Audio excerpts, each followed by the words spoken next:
Well, good afternoon, church. Just wanted to crash your missions conference.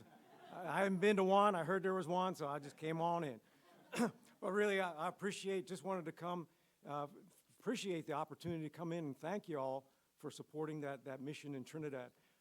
Probably don't remember what was going on there, but my wife and I, my wife is from Trinidad.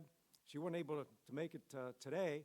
Our daughter and granddaughter moved back from Florida. They were tired of hurricanes, and they just arrived like this morning. So she's home taking care of that. But when we first started doing missions, we didn't know we were doing missions. We got saved at Victory Baptist Church in Hanover, Pennsylvania in 2006, and in 2008 we asked our pastor to take a trip over to Trinidad. That same gospel that saved us, my wife wanted to bring it back to her family back there in Trinidad. So we started doing 1 week mission trips from 2008. We just go 1 week a year, and we just wanted to see what God would have for us. Now, on one of those trips, we met a lady that my wife grew up with, and we asked her if she goes to church. And she said, "No, I don't, but I really want to. There's just no place to go." And we had visited several churches over the years, and what struck us is that we weren't able to recommend a church to her. So that's what it made clear. God wanted us to plant a church right there in St. Mary's Village, Trinidad. And we started going full-time in March of last year. March of 2023 was our first full-time trip over there. And during that time, well, prior, from 2008 on, we were able to build a home in Trinidad. So it is up on pillars. So when we went to start our church in Trinidad, we were able to just start underneath the property that we already had. So I started out with Wednesday evening Bible studies. They started going well, and then we added in a Sunday evening for the adults. And we saw a lot of kids in the neighborhood that needed to come to church. So we started a junior church on Sunday morning. When we get back, we've developed a few folks in the church there who will take over the junior church.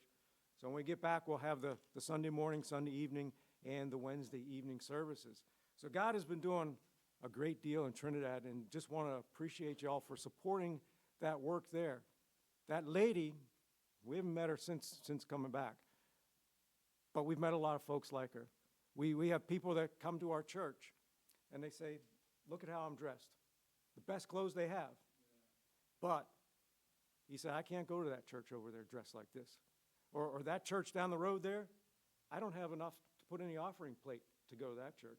That church up there, they wouldn't even give me the time of day. I would never feel comfortable in that church." So what God has told us from that lady that she wanted a church to go to. When we planted that church, now they're telling us we've never felt so welcome in a church. We would never be in church if you all weren't here. So that is a crown, that is a jewel in your crown for allowing us to go and plant a church. You hear the term often, but it's for real in Trinidad. The forgotten men and women of Trinidad are coming in and being ministered because of you all.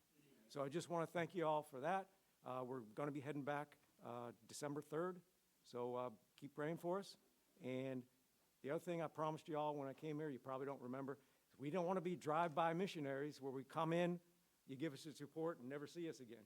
So this is our semi-annual, biannual, every other 2 years trip to thank you all and to remember our faces. Thank you very much.